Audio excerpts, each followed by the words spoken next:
day and welcome to another episode of Connecting Newcomers, where we provide updates, news, and information for our newcomers in the community. So today we are happy to have Miss Laarni Santos, the settlement worker at the Nipawa Settlement, as one of our guests. So Nipawa Settlement is the Nipawa and Area Immigrant Settlement Services. That's the whole name of the organization. So welcome, Ate Laarni. Thank you for having me here, Liway. Thank you very much. Good Okay. afternoon. Yeah, so bago siguro natin pag-usapan last time sa ating previous episode ng Connecting Newcomers ay nakasama natin si JV Buhawe na nag-discuss about temporary foreign workers. So ngayon naman ang ating topic ay about permanent resident status and also the CUET Okay. or the Canada-Ukraine Authorization for Emergency Travel. So, pero bago natin pag-usapan yan, siguro introduce ka muna, Ate Arnie, ng iyong background as ano ba yung trabaho mo bilang settlement worker and yung mga services na pinoprovide mo sa clients. Okay. By the way, I'm Laarne Santos. Settlement worker ako since 2019 sa NIPO and Area Immigrant Settlement Services. So, ang role ko bilang settlement services ay kami ay nagbibigay ng mga serbisyo, suporta dun sa mga bagong permanent resident, sa mga refugees at yung sinasabi nating mga CUET or yung Canada-Ukraine Authorization for Emergency Travel. So, doon pa lang, tinitingnan natin yung mga kailangan nila, yung mga pangunahing pangangailangan nila. Like for example, yung pag-a-apply ng Manitoba Health Card benefits, kailangan ba nila yon? Or yung social insurance numbers, yung kanilang Canada Child benefits kung nandyan, kung may mga anak sila. Yung paano sila kukuha ng mga driver's license, paano sila kukuha ng housing. So, ano yung mga kinukuha nila? Yung kailangan din nila yung box numbers. So definitely, kailangan pagka may mga anak, paano sila makakapag-enroll sa school. So nire-refer natin sila kung dun sa mga iba-ibang ahensya, depende sa pangangailangan ng mga permanent residents. Ano yung post-back? Yung post box number kasi kailangan nila yon lalo pagka yung sa ibang lahi, no, pag dumadating sila dito kailangan nila ng mailing address. So yun yung post office box number nila or kaya yung tinatawag nating general delivery number dahil doon lahat pumupunta yung kanilang mga correspondences, yung mga mail nila. So kailangan nila yon. So yun ang aking role as settlement worker. Meron din kami yung tinatawag na pagkakasipag sila ay naging permanent resident na, lahat ng mga services na maipoprovide namin, katulad ng meron kaming English as an additional language, meron din kami yung mga different information sessions and workshops para sa mga permanent residents. Meron din kami yung mga pag naghahanap sila ng trabaho, definitely naghahanap sila ng trabaho. Meron kaming employment officer na pwedeng mag-assist para sa kanila kung paano sila makakapaghanap ng mga trabaho nila. Free din ng transportation. Kung may mga information sessions kami, meron din yung tinatawag naming child minding na habang sila ay nag-a-attend sa mga session, may mga tumitingin sa kanilang mga anak. So, yun ang trabaho ng settlement worker. Yes. So parang kayo yung first point of contact. Tapos nire-refer mo sila dun sa ibang mga departments doon sa settlement? Yes, exactly. Oo. So, nire-refer ko sila sa iba-ibang department. O kaya, depende rin sa pangangailangan nila, kung kailangan nila ng housing, or yung sa mga banking, or legal. So, nire-refer ko din sila doon. So, yun ang aking role as settlement worker. Yes. At the same time, meron din kami sa settlement din, ina-assist din namin sila. Like for example, pagka may mga kailangan nila nag-expire ang kanilang permanent resident card, ina-assist din namin sila dun sa mga sponsorship, like sponsorship sa mga magulang, sa mga kapatid, sa mga anak, may mga visitors visa, Canadian citizenship. Kumbaga parang ina-assist lang namin pero hindi kami yung gumagawa ng papel. Kumbaga ina-assist lang namin sila kung paano nila gagawin yung application sila. Kumbaga parang gina-guide sila at nagpo-provide ng information. Yes. Yeah. Okay. So, medyo maanong trabaho din. Pero ngayon ba, ilan kayo as na settlement worker na? Sa ngayon, 2 lang kaming settlement worker. So, kumbaga parang talagang everyday, talagang busy talaga. Mas lalo pag ngayon, tuloy-tuloy kasi ang dating ng mga permanent residents eh. So talagang kumbaga everyday talagang magkakaiba ng new challenge parati. May mga bago o ano ba yung gagawin natin ngayon. So meron din kami yung tinatawag nilang yung sa crisis counseling. So pero hindi kami yung hindi kami mismo yung nagka-counsel dun sa mga clients namin. Nire-refer din namin sila. Oo, sa right na sa tamang ahensya kung saan sila dapat depende sa kailangan nila. So, hindi lang pala within the settlement, pero Outside organizations. Yeah, outside the organization pa. So, okay. yun. So, busy as a bee parati. Okay. Sige, salamat Ate Laarn sa pag-share nung iyong role as a settlement worker. So, ngayon, punta na tayo dun sa ating talagang main topic today, which is yung permanent resident status. After that, we'll discuss the other one. So, pa-explain ate ko ano ang permanent resident status. Ang permanent resident status kasi, ito yung binibigay ng IRCC sa mga qualified na individual na manirahan talaga dito sa Canada na magtrabaho at maninirahan na permanente dito sa Canada. Ang status na ito ay ibinibigay sa kanila pagdating nila dito sa Canada.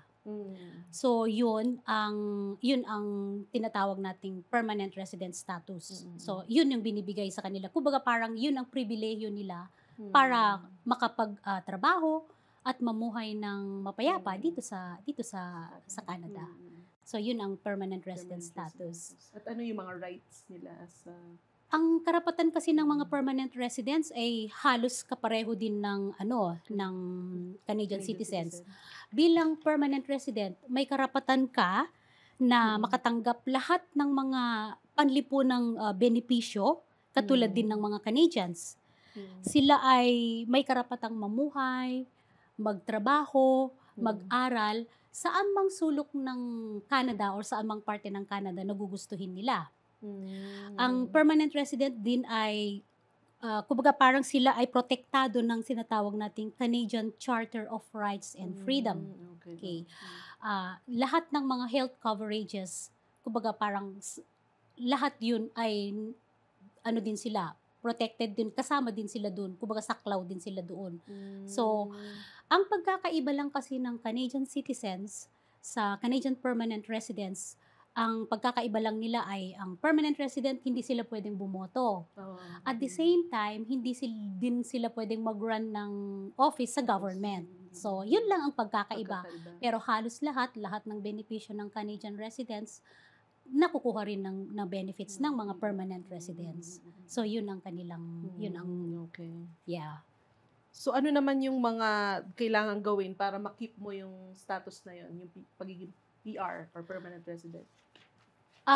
Para makip mo yung permanent residency mo, kasi meron yung tinatawag kasi dito sa Canada na, kumbaga yung residency obligation mo eh. So, para makip mo yun,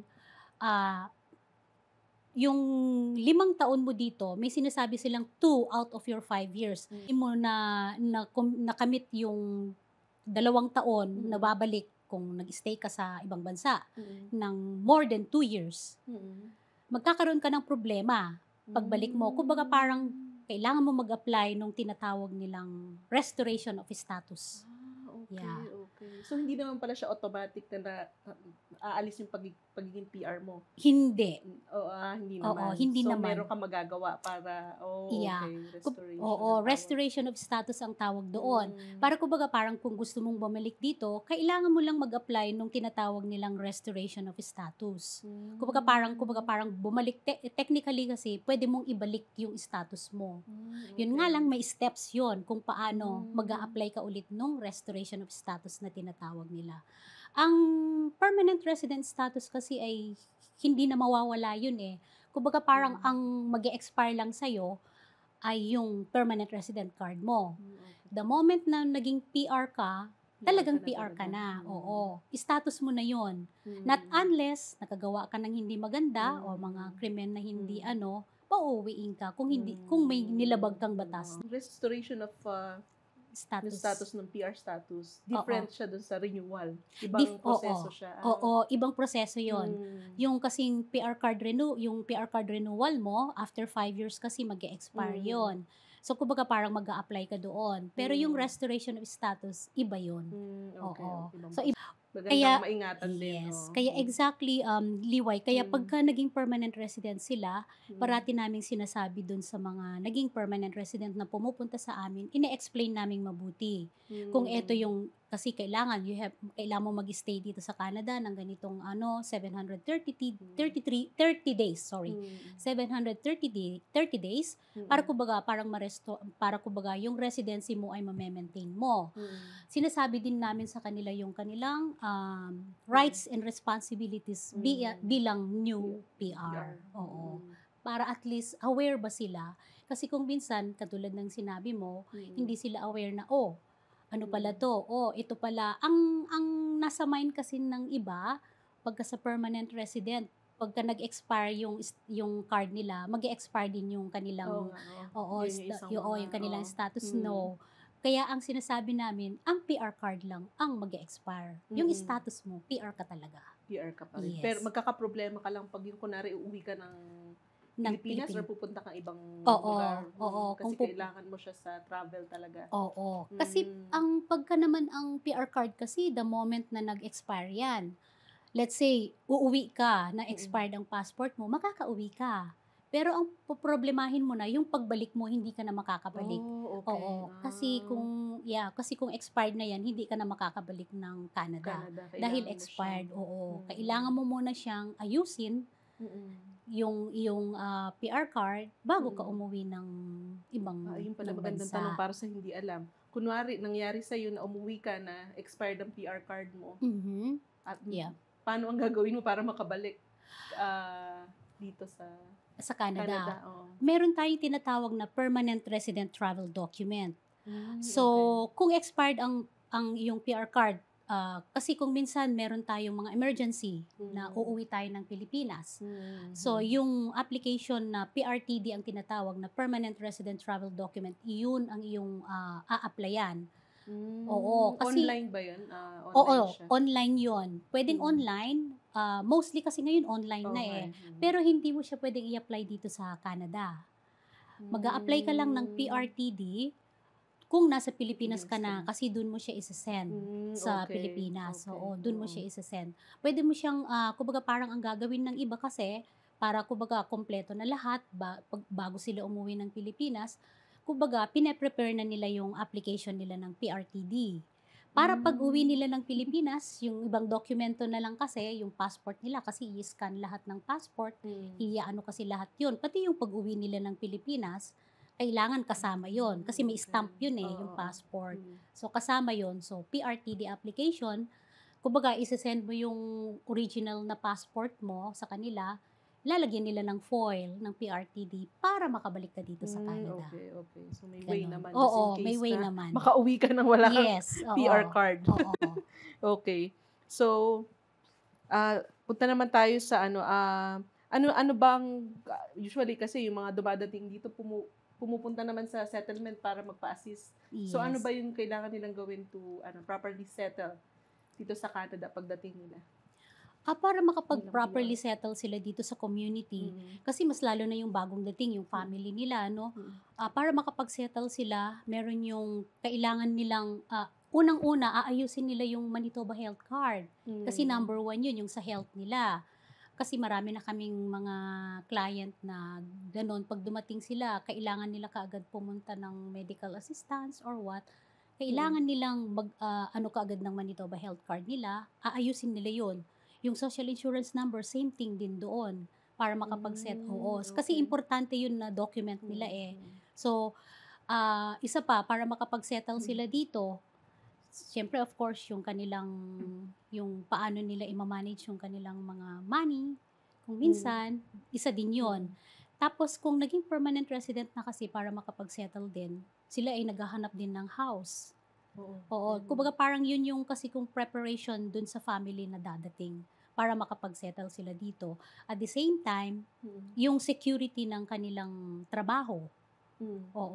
So, normally, Basta kasi ang sistema kasi is the moment na naging PR ka from TFW to permanent residency, kailangan mo talagang mag-update lahat ng Manitoba Health Card, Social Insurance Number mo, tapos yung sasabihin mo din sa Canada Revenue Agency na i-update mo yung status mo from work permit or tinatawag nating TFW to permanent residency para aware sila. Okay. Oo.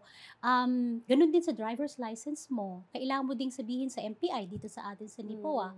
Kailangan mo ding sabihin na you became permanent resident na. Oo. Kung hindi mo kasi i-update ang iyong Manitoba Health, pagka ikaw ay naging PR, ang iyong Manitoba Health Card kasi ay nag-expire. Pagka ikaw ay under work permit pa. So, kailangan nila yun para kumbaga parang maano lang sila dito sa community. Lahat ng papeles nila lahat ay kumbaga sailing smoothly. So, para ma-restore lang yung kanilang ano dito sa community. Yun yung sinasabi nilang updating of status from temporary foreign worker or work permit to permanent residency. Kaya pagka sila ay na permanent resident na, automatic pupunta sila sa office para kumbaga i-assist namin sila. So, yun ang aming role. Yun ang inyong role. Yes, oo. Para yes. makapag-settle Oo, talaga. para makapag-settle sila ng maayos dito. Yung mga, paano naman yung mga yung pamilya na PR na agad? Okay. May mga kailangan pa rin sila ayusin, di ba? Di ba, pagkadating nila dito, PR sila, ganun pa din ang proseso. Unang-una pa din yung number 1 pa rin yung Manitoba Health Card nila. Oo. And then, at the same time, yung social insurance number. So, definitely, yun ang pinaka-main, yung pinaka-basic na, yung mga pangunahing pangangailangan ng mga dumadating na permanent resident na dito. Okay. So, yan. Bilang pinag-uusapan na natin yung, siguro, yung properly settle ng ating mga permanent residents, siguro nare-raise din sa'yo pag nakakausap mo sila kung ano yung mga issues and concerns ng mga permanent residents. Alam mo, marami ba? Alam mo, maraming mga concerns ang mga permanent residents. Lalo na pag dumating yung family nila. Unang-una, ang una nilang nire-raise is yung bahay. Yan. Paano sila makakahanap ng bahay?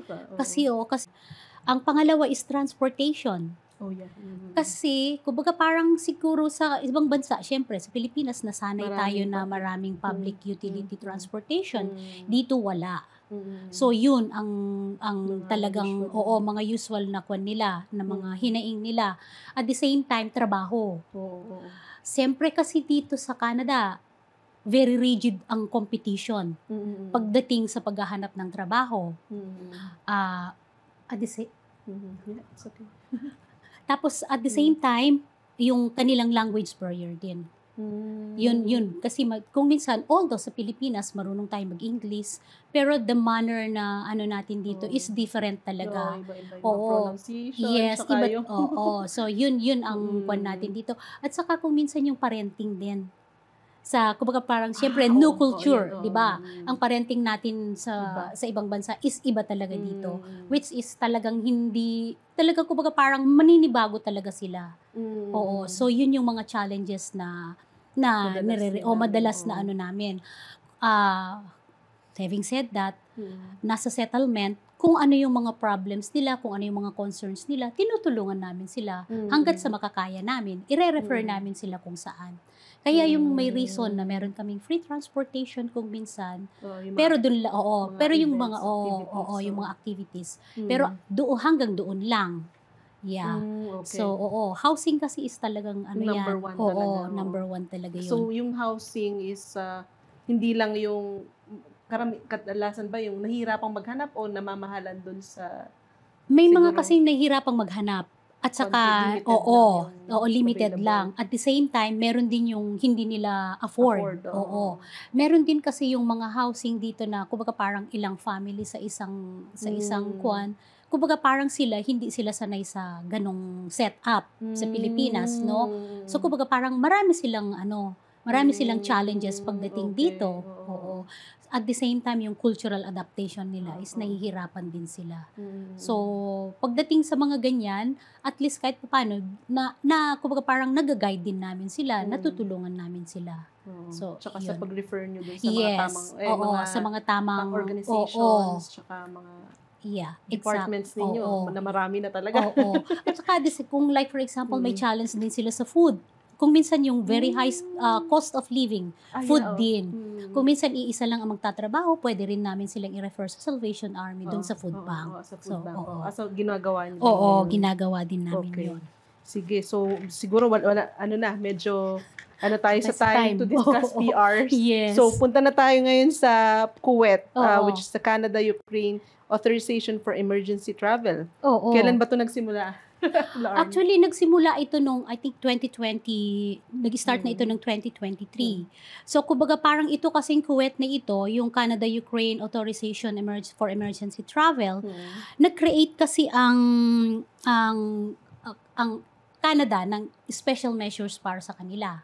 Kasi lahat naman tayo aware sa nangyari sa gera. Ang government ng Canada ay kumbaga kinukuha nila yung mga Ukrainians dito as much as possible, yung the soonest as possible, yung sa lalong madaling panahon para makapagtrabaho sila dito, makapag-aral at kumbaga parang mamuhay din ng normal. So yun yung pinagpapatuloy na binibigay ng gobyerno ng Canada sa Ukraine. So so nagsimula yan nung 2023. Ngayon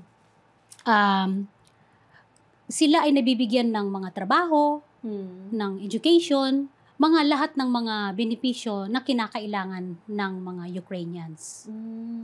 So, same benefits din na nakukuha ng mga PR ba yan? Or may pagkakaiba?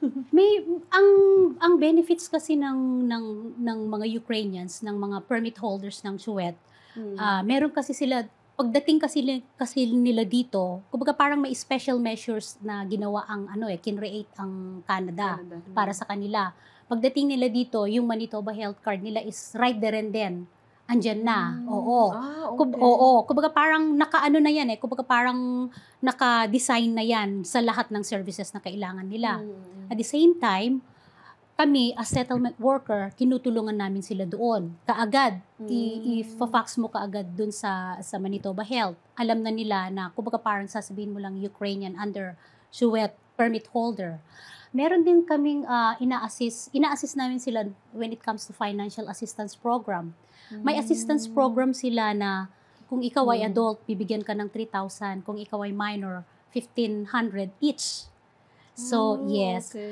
Meron din yung tinatawag nilang EIA, Employment Income Assistance. Para sa kanila. Kasi meron din tayong yung free 30 hotel accommodation and food for 30 days nila na pag-stay sa hotel. Free lahat yon. Yes. Tapos, kasi yung sa EIA, yung mga basic needs nila, food, shelter, lahat, mga pangangailangan nilang personal. So, kumbaga, lahat yun ay tinutulong natin sa mga SUET permit holders. So, lahat-lahat yun. Like, for example, if you are over 65 years old na, ineligible ka sa old age security, pwede kang mag-apply ng EIA.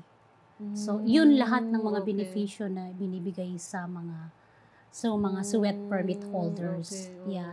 So, lahat yun. So, marami-rami din ba sila dito sa Nipawa or... Marami sila dito sa Nipawa actually, pero ang pinakaano nila is dito sila sa Minidosa. Kasi meron yung isang company diyan na may mga Ukrainians diyan. Kumbaga parang kinukuha sila, doon sila nagwo-work. May community sila doon. Pero kumbaga parang yung assistance pa rin, yung settlement pa rin is dito sa Nipawa. Pagdating, the moment na dumating sila, pupunta sila kaagad. Alam nila pupunta kaagad sila sa settlement office. Ina-assist namin sila.